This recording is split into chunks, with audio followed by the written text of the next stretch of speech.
Hi everybody, this is a video review on some of the math and equations to help you through revisions for exam 3. I'm not going to go through the actual answers of the exam just yet because I'm offering you all half credit back on those revisions, but I will go through and kind of let you know what equations you'll need for what questions. So first, let's start with question 10. Question 10 is the first multiple choice question that really requires you to know some equation. So the question asks, which of the following situations would cause the unemployment rate to decrease? So in this case, what you guys are going to need to know is the equation for the unemployment rate, which is just going to be the total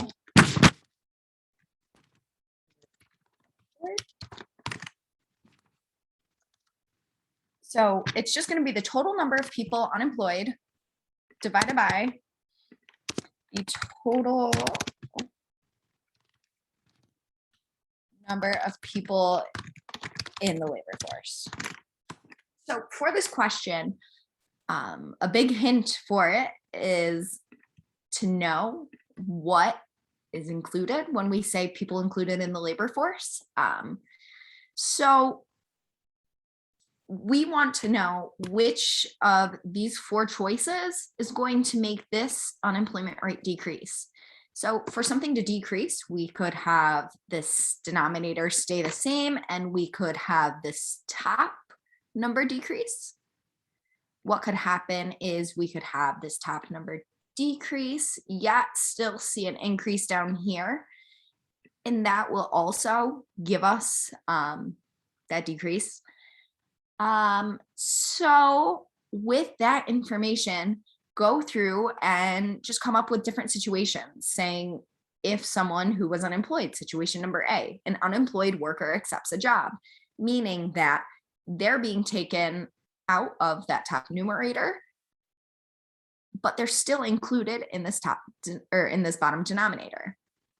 Question or choice number B, an unemployed worker stops looking for a job. So that is the situation where we'll see the numerator actually drop because they're now not counted as someone who is unemployed, but as someone who is not in the labor force anymore.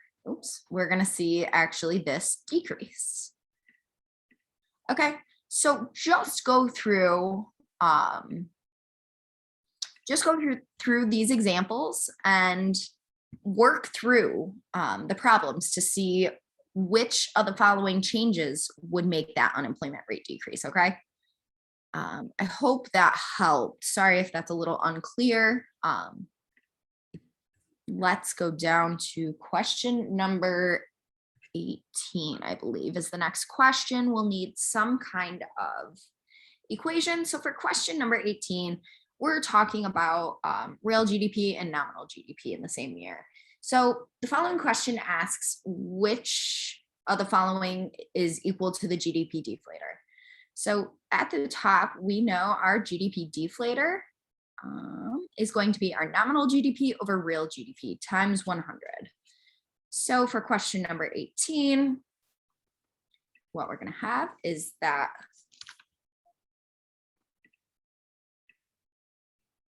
we're going to have nominal GDP divided by real GDP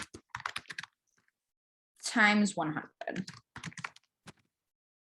So what we get here is that nominal GDP of 150 divided by 100 times 100. So I will let you guys do the revision from there.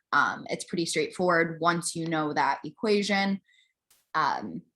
That GDP deflator is actually going to tell us the amount that our real GDP is being inflated in that year in terms of in terms of purchasing power, in terms of the dollar value. All right. Next question is going to be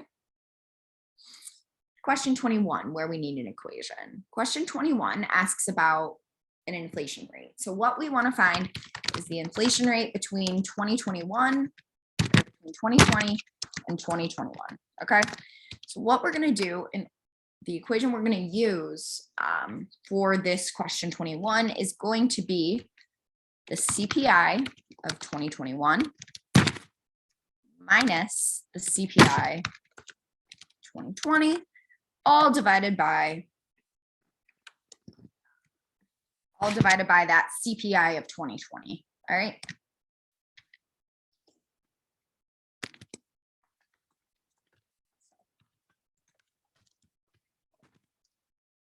And because we're looking for a rate, that inflation rate, we're going to multiply by 100.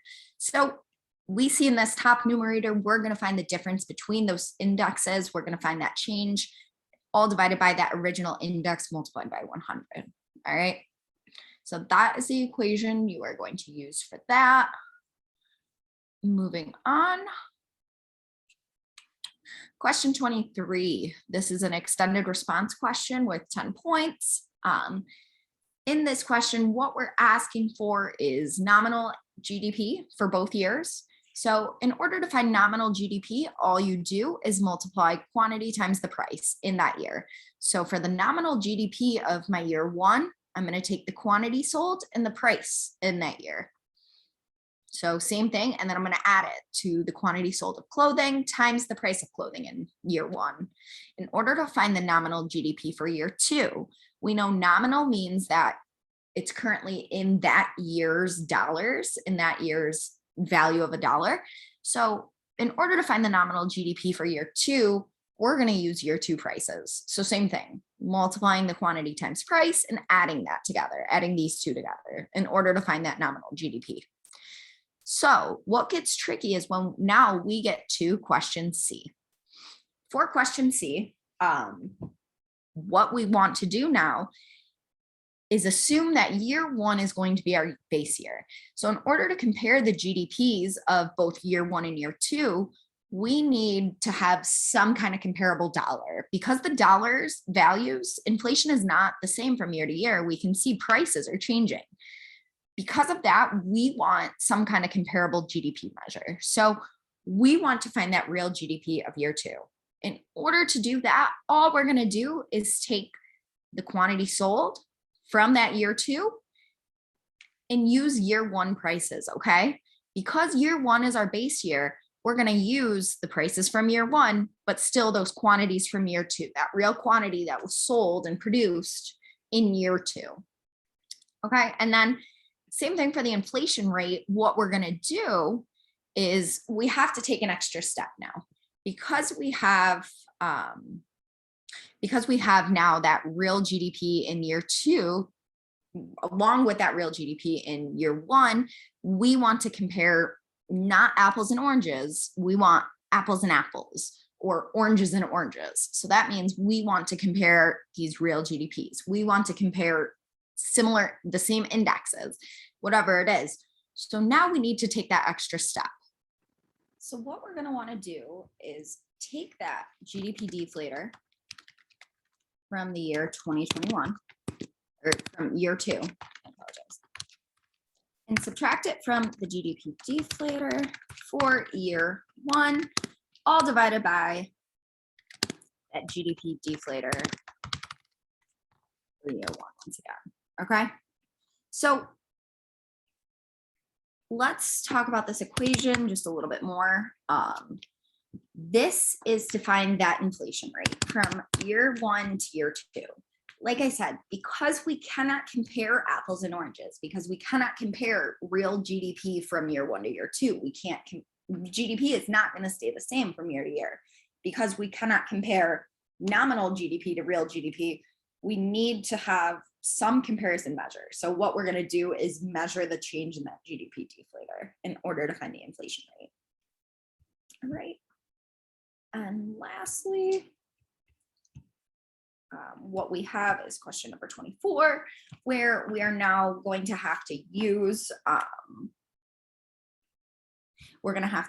different unemployment equations. So for this question, question A is just asking who is included in the total labor force. So that is something that you need to distinguish who is counted, who is included in that summed up population of our total labor force.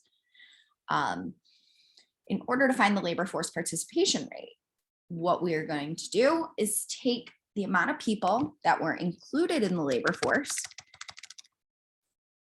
and they are put at the top on the numerator. And this is going to be divided by, because we are looking for the labor force participation rate, we want to divide this by total number of people in total population. All right, so this entire equation is going to equal labor force participation rate. All right, for C, what we're going to do for the employment rate, that is just the number of people employed divided by the number of people in the labor force. So this is the employment rate times 100. When we're looking for that rate, we need to multiply it by 100 in order to get it in percentage terms. So for the employment rate, we're going to divide the number of people actually employed by the number of people in that labor force. And for the unemployment rate, it's going to be number of people unemployed over that number of people in the total labor force. All right. So I hope this helps with revisions a little bit. If you have any other questions, please shoot me an email. Please message me on Discord. Get with me for a meeting, whatever it may be. I'm more than happy to help you through your revisions if there's still any confusion on any of the questions. All right. Thank you and have a good rest of your day.